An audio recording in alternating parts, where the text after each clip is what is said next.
Well, the question of how the company came to be, Ozark Mountain Publishing, and how Dolores came to be are two widely separate questions. The company itself started in 1992, and it was because Dolores had her book was published. Her first two books had been published already, and she was experiencing conflicts with that publisher. One day, her and Johnny got a phone call from the distributor who was handling those books and said, "We really want your books. Do whatever you need to make it happen so that we can get your books from you." I was like, "Okay." Then they looked at each other going, "How do we do that? What do we do?" And so my father started the company, Ozark Mountain Publishing. Like I said, it was in 1992. Um, did all the paperwork and all that good stuff. They asked me if I would come on board to help with the bookkeeping, whatever was needed, sending orders out, stuff. Hopefully, if that's the direction that the company was going. Um, and my connection is I'm their third kid.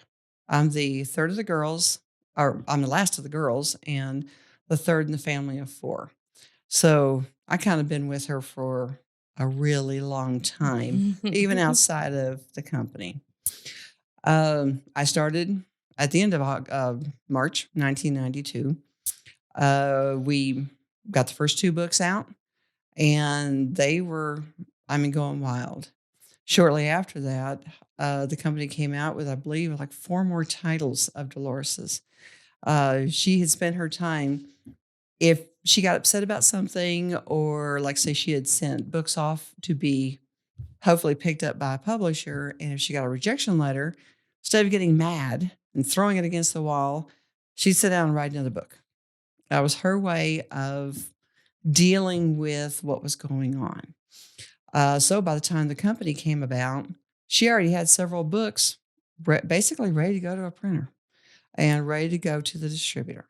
And thus was the beginning of Ozark Mountain Publishing. Dolores herself had started writing years before they discovered, or I guess you might say, just kind of fell into what past life regression is back in the mid 60s. And from that, that opened a window that Dolores was just super passionate about. She wanted to find out more and more about this. And so then after they moved to the Ozarks, she decided to find out how to do the hypnosis herself, and thus then started developing her own technique on how she worked with people, which was unlike what anybody else did. And then, of course, developed more books along the way. The company has now been in operation. See, what's that, about 29 years, I think? My math is not top of my head right now. And we've been located in the same location on top of Big Sandy and Huntsville, Arkansas. She never wanted to venture to the big city. Whenever she would take trips, her vocal point after her obligation was to get back home to her spot on top of the mountain. And so that's where the company has always been located and probably always will. Who knows what happens in the future? Along the way, people have also asked about, okay, didn't know that Ozark Mountain Publishing was involved with the Ozark UFO conference. And in 2013, we were approached by the people who were currently running the conference. For some reason, they weren't going to be able to continue it.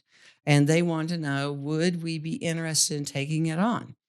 Well, Dolores had been involved since day one of the conference. Like this year is our 33rd conference, but we missed a year. So go back 34 years. And the first meeting they had in Eureka Springs, the first conference, you might say, was a total of 50 people. And they said, let's go from here. So each year, more people came and more people came. They had various speakers, and it was going constantly under the heading of Lou Farish. Well, him and mom were pretty close. And so she was always involved with the conferences. Then after he passed, there was another group or two that took on the conference. Like I said, for some reason, they weren't going to be able to continue.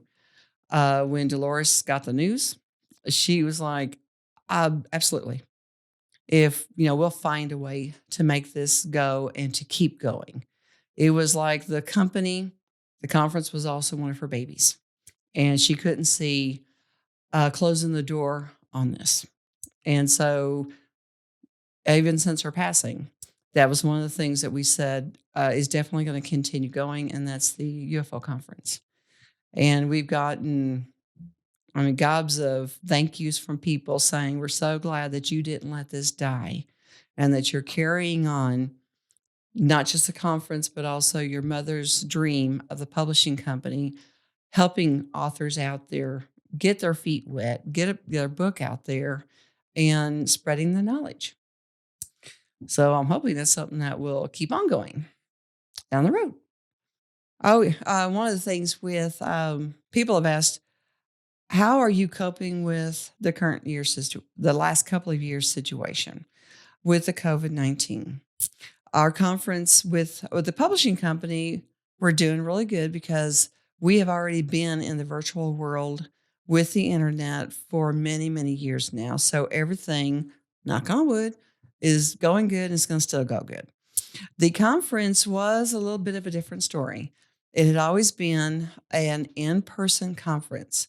We had introduced live streaming, but people still wanted the camaraderie of meeting new people, meeting old friends. It was like a gathering place for everybody to come together for a weekend and then go off on their lives again. So in 2020, COVID hits, and we're trying to figure out, okay, what do we do? Because the conference center can't allow that many people in there. So we had to cancel. Um, and then we're looking at 2020, 2021, and it looked like we were going to have to do it again. And then we're fretting, going, are we ever going to be able to do the conference again at all? And through the determination of different people, uh, the virtual conference is now going to be a virtual conference this year. We have a pretty smart guy that works for the company, and he found a platform that answered all the questions to be able to bring the conference to people. It is virtual, and so far everything is looking really good with it. The speakers we contacted were like, I totally understand, and yes, I'm on board. If I don't know how to do it, I'll learn. And so Adnan has been a working force behind it and very, very patient with everybody while we tried to learn this new system. The teaching the old dog new tricks, namely me. So we're hoping that next year we will be able to be in person, but if not, we got our start with this new platform. So hopefully we're going to see as we say, see a lot of people there through the eyes of virtuality. Don't know if that's a word or not. This year, the conference, now we cut it down a day because it being virtual, we didn't have to include a few things, but it's going to be April 10th and 11th. The website, ozarkufoconference.com, will have all the information about our speakers that are going to be there, how to register for the conference. There's an email on there if you got any questions that will come back to the office. And we got some pretty good people there to answer any kind of question you've got. Hopefully, hopefully they're all going to know the answers. If not, they're going to find the people who do have the answers. With this being our first year being virtual, of course, it's all brand new to us and we're all learning all the stages. And so we're hoping that our diehard attendees will give it a try. Check it out. It may not be as bad as you think because people are kind of afraid to do things online. They all want in person, which I totally understand. I'm one of those people too. But after working with the system, it was so easy I went online, I bought a ticket, I registered, set my profile, and have my page ready to go so that when the conference starts, I just click in and start with our MC. Again, this year is going to be Forrest Crawford. And he too was very excited about giving this a whirl and seeing how it will go, what new adventures that he's going to be seeing as it goes along too. So I'm hoping that everybody takes the ride with us, take the adventure, and then next year we'll see what's happening and go with the flow again.